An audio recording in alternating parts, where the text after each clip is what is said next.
এখন আমরা নিউটন-গেগরোডি forward difference ফর্মুলাটা দেখব। তো এর আগে আমরা নিউটন-গেগরোডি ফরওয়ার্ড এর ফর্মুলাটা দেখছিলাম। যেটার সূত্র ছিল এইটা। তো এখন আমরা দেখব হচ্ছে এর ডিফারেনশিয়েট করলে কি হয়? এই যে এস বালাচন্দ্র রায়ের বইতে ইকুয়েশন 5.5 যদি আমরা হচ্ছে এই f(x) টাকে ডিফারেনশিয়েট করি, তাহলে আমরা এরকম একটা ইকুয়েশন পাই। যদিও দেখতে একটু কঠিন, তবে সিকোয়েন্স আছে। যেমন হচ্ছে এই যে del F naught, del square f naught এভাবে। তারপর এটা হচ্ছে 1/2, 1/3, 1/4 এভাবে সিকোয়েন্স আছে। এটাতে মাইনাস, এটাতে হচ্ছে এখানে প্লাস, মাইনাস, আবার হচ্ছে এভাবে করে আগাবে আরকি। আর মেইনলি ৪ টা মুখস্থ করলেই হয়। যদি বেশি দেয় তাহলে এভাবে আরকি সিকোয়েন্স অনুসারে আগাবে। তো আমরা যদি একটা এক্সাম্পল দেখি তাহলে বুঝে যাব। এখানে আমাদের f(x) দিয়ে দিছে। এটা হচ্ছে x এর ভ্যালু। আর এখানে হচ্ছে i এর ভ্যালুগুলো দিয়ে দিছে।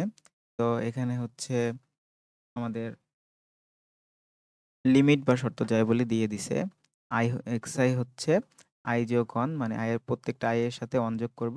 এরপর f(xi) হচ্ছে যে xi পাবো সেইটাকে স্কয়ার করে আবার সেইটার সাথেই বিয়োগ দিব। ওই x টাকে বিয়োগ দিব এবং এটা হচ্ছে মডুলাস চিহ্ন, মানে কোনো মাইনাস হবে না। তো এখানে আমাদের i এর ভ্যালুগুলা পুট করছি এখানে। তারপরে হচ্ছে xi হচ্ছে প্রত্যেকটার সাথে +1 হবে, অর্থাৎ 0 হলে 1, 1 হলে 2। আমি যদি এখানে লিখি তাহলে দেখি যে এখানে ছিল হচ্ছে যখন i এর ভ্যালু 0 তখন এটা 1, তার মানে হচ্ছে এটা আমাদের 1। তারপরে যখন i এর ভ্যালু 2, সরি, যখন 1 ছিল তখন হচ্ছে 1 হবে। যখন 2 দিব i এর ভ্যালু তখন হবে 3, যেমন এই 3 টা। এখানে 2 দিলে হচ্ছে আমাদের এটা হচ্ছে এইটা হতো। যাই হোক, এই সিকোয়েন্স অনুসারে এটা হচ্ছে আমাদের xi এর ভ্যালুগুলো পেলাম। এরপর f(xi) যদি আমি দেখি, আমি একটু মুছে দিচ্ছি। তো f(xi) ধরা যাক আমি এই ভ্যালুটা নিলাম। এই যে 2 2 করলাম, অ্যাজিউম করলাম। তো যখন হচ্ছে 2 নিব, 2 হচ্ছে স্কয়ার করলে 4 বিয়োগ এখানে হচ্ছে 2। তাহলে আমাদের এখানে কিন্তু 2 এসে পড়ে। তার মানে এই যে এই 2। আমরা আরেকটা অ্যাজিউম করে দেখাচ্ছি হিসেব করে। তো ধরলাম 5 ধরলাম। তো যখন আমাদের 5 হবে তখন কি হবে? তখন এখানে হবে হচ্ছে ৫ ৫ এ 25। 25 বিয়োগ এখানে সেই x আবারও, তার মানে 5।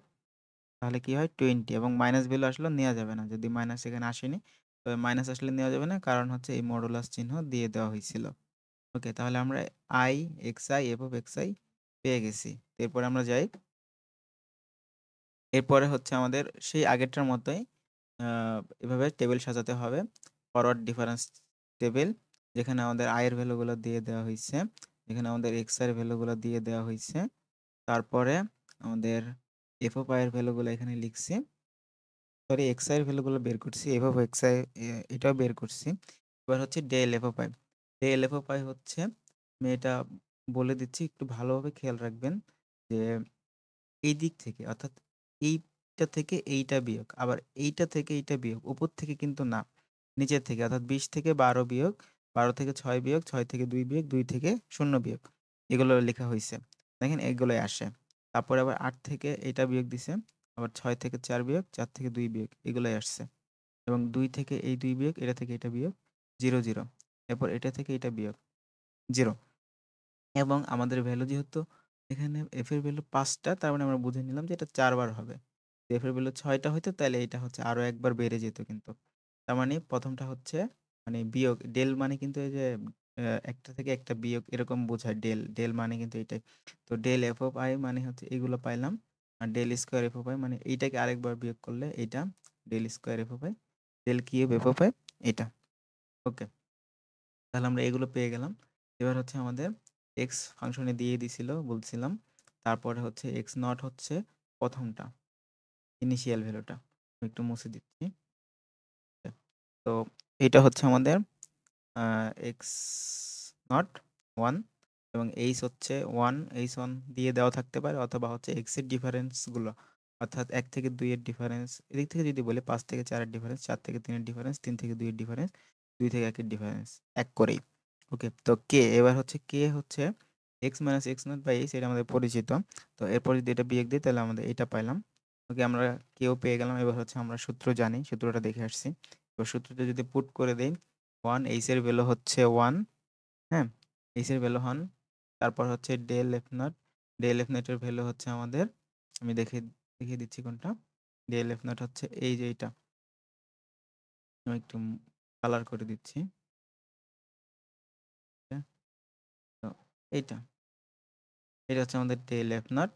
তারপরে হচ্ছে কে এর ভ্যালু হচ্ছে আমাদের এইটা, এটা এখানে বসাই দিব। তারপরে -1/2, এরপর হচ্ছে ডেল স্কোয়ার এফ নট, এই যে এইটা, এটা বসাই দিব। দেন এখানে হচ্ছে যে এটা বসাই দিব 0, মানে পুরোটা 0 চলে আসবে, এটা না লিখলে হয়। তারপরে এখানে যখন 0 বসাই দেব এখানে, তাহলে এটাও 0 চলে আসবে। আর যদিও যখন হচ্ছে আমরা ভ্যালু পাবো তখন হচ্ছে আমরা এগুলোতে মান বসাবো, কে এর মান বসাবো, প্রত্যেকটাতে বসাই যাব এই সূত্র অনুযায়ী। এবং ক্যালকুলেটরে এখান থেকে একসাথে চাপবো যাতে ভুল হওয়ার সম্ভাবনা কম থাকে। যদি ক্যালকুলেটরে এটা চাপা না বোঝেন আমাকে বলবেন, আমি এটা বুঝাই দেব।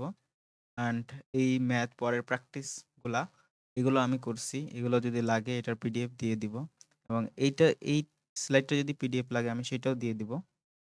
ওকে, তাহলে আমাদের এই ভ্যালুগুলো পুট করে একসাথে আমরা কি পেলাম, আমরা পেলাম হচ্ছে 7.2400। ওকে, তাহলে এটাই আমাদের এফ অফ এক্স এর ভ্যালু, যেটা হচ্ছে ডিফারেন্স। এফ প্রাইম, প্রাইম মানে ডিফারেন্স, একবার ডিফারেন্স করে আমরা এই ভ্যালুটা পাবো। বাস্তবে যদি ডিফারেন্স করি আমরা এরকম পাবো, কিন্তু আমরা হচ্ছে এইভাবে কেন নিয়ে আসলাম, কারণ এই আমাদের প্রবলেমটা খুবই কঠিন প্রবলেম ছিল, তো ওই কঠিন প্রবলেমটাকে আমরা সহজে এইভাবে করে ফেললাম। তো এরপরে দুটো হোমওয়ার্ক আছে, আগে বলছি যেগুলো আমি করছি, যদি লাগে আমি দিব, এবং অ্যান্সার কিন্তু সেম টু সেম এরকমই আসবে।